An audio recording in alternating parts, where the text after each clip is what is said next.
Welcome to the Watch Love Covenant that is never enough time. Today we are taking a look at a line of watches that I think is iconic. The G-Shock from Casio. They are well loved, they're well reviewed, they're proven, they're tough. They bring a lot to the table in terms of value for money. In fact, it was the Casio G-Shock that sort of reignited my interest and passion in watches. I wore a G-Shock GA2100 for 2 years as my everyday watch. Loved it. Absolutely loved what it brought to the table.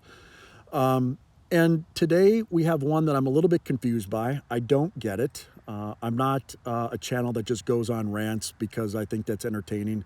I'm going to offer you some critiques that I don't understand why the watch was made this way. You can use it as a data point. You might find it, you might have a completely different take on it. And that's the beautiful thing about this Love Covenant of watches here.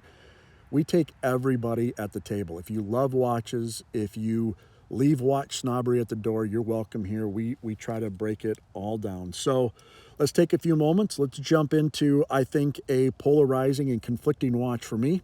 And we'll see how it might fit for you. Let's go. Across the river, there's a woman I know. Sometimes I go there and I knock on her door. I said, baby, baby, baby, let's waste some time. So the specs on this watch, right, in a lot of ways, standard kind of G-Shock stuff, a little bit bigger on the wrist. You have 45 millimeters here, 50 on the lug to lug, 11.5 thick, 200 meters of water resistance, and a whole bunch of functionality in this watch. You have day and date, you have an analog display, you have a digital display, you have a countdown timer, you have multiple time zones, you have a stopwatch functionality, you have the capability of setting 5 or 6 different alarms. You have your standard backlight for low light conditions to read the digital display. So like a lot of G-Shocks, it just brings a lot to the table in terms of functionality. And that, as a watch enthusiast or just as someone who wants something on the wrist that gets them through the day as an aid, and it can also provide some visual interest, I think Casio does a good job on these GA2100s. Where this watch loses it for me, where I get a little bit confused on why they do things the way they did, is in its usability. So when we take a look at this watch, and this one in particular, right, it's just a ton of red, and I call it the Kryptonian sun version because I can't look at this for very long without potentially going blind. But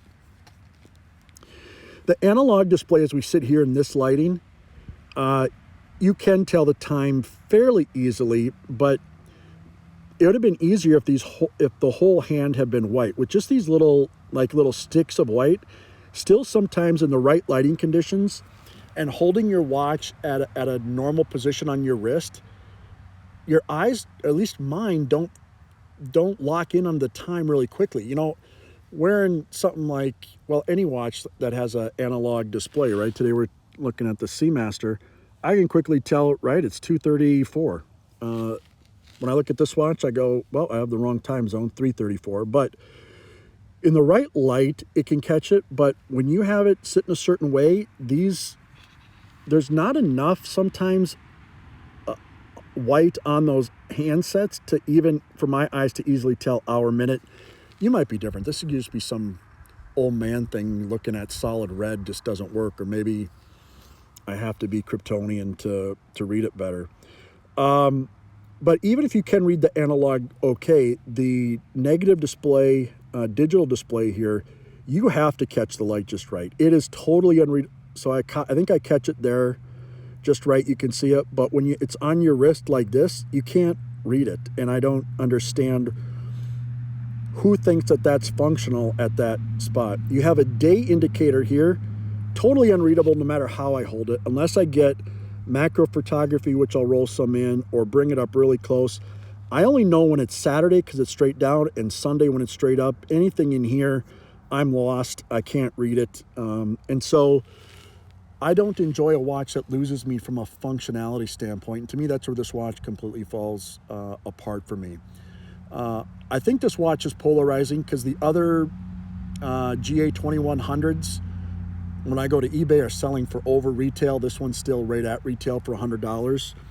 But I think if I'm going to spend $100 on a G-Shock, there's probably 5 or 6 other ones that I would get over this. Maybe they don't look as nice from a design perspective, depending on how you appreciate design, but way, way, way more functional and for less. I mean, there's DW5600s for, $39. There's different G-Shocks out there for $80, $90. If you check my description, I'll have a link to my 5 favorite G-Shocks under $100 that you can actually read. So as much as I love G-Shock, as much as I love what they bring to the table, this watch just never connected with me because its usability wasn't there. So one of the things that I like about entry-level watches, especially when you're talking the Casio range, there's a giant mod community out there. And so I thought I would try modding this one as well. So when I look at the options, I chose to go all out and just make it an actual Casio. So this, I think, was about $75, and we'll just go over quickly how it came. I mean, it's, this is the basic packaging. I've taken this stuff in and out, but you have all the tools you need to do the mod. You have a metal keeper here for really no reason. You can just put it on, any watch that you want to put a metal keeper on. They send you extra screws for the shroud, which I think is super nice touch. And the construction is legit. I mean, this is legitimately like tough stainless steel, high quality construction.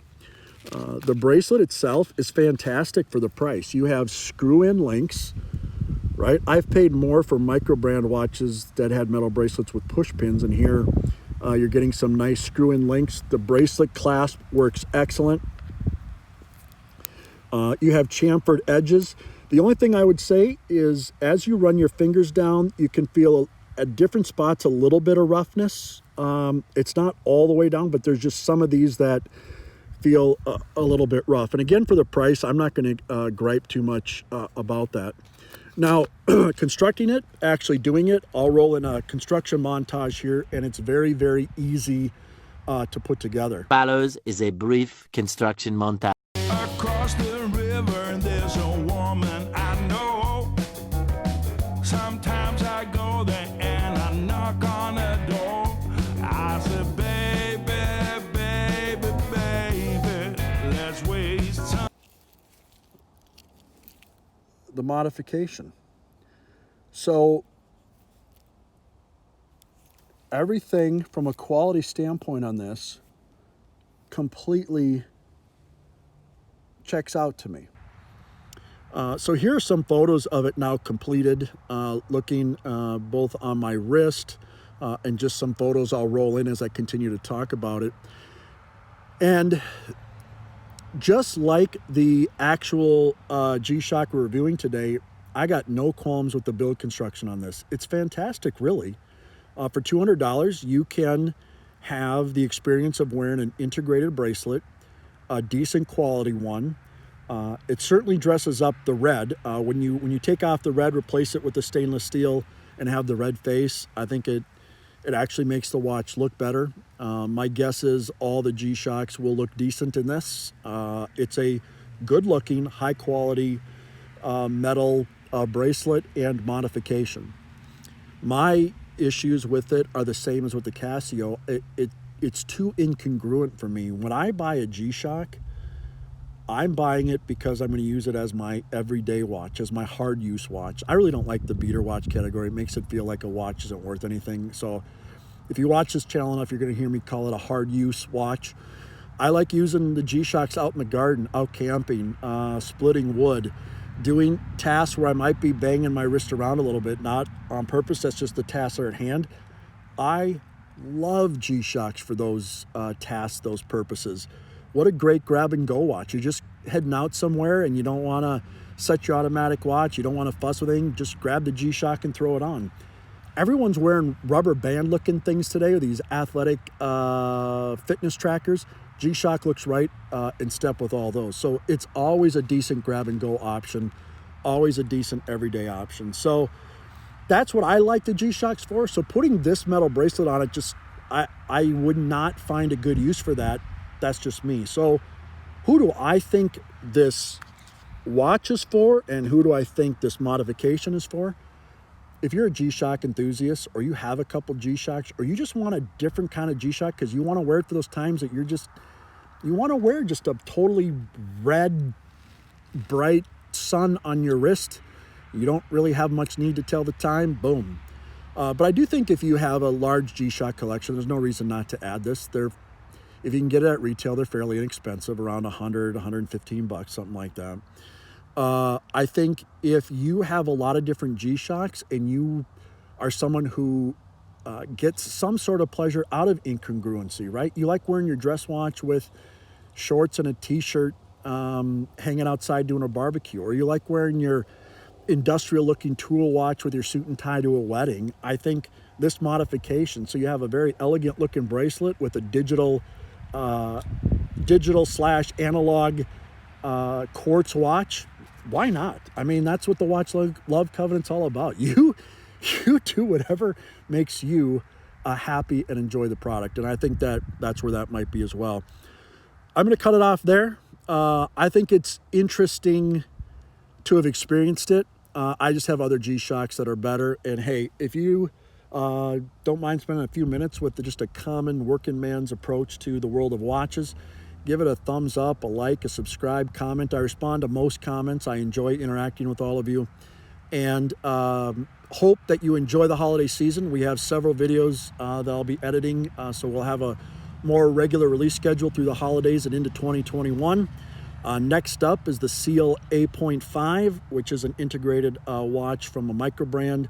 There's many things I love about that and a couple I don't. So if that's of interest to you, that video will be up in a few days. Until next time, have a great holiday. God bless.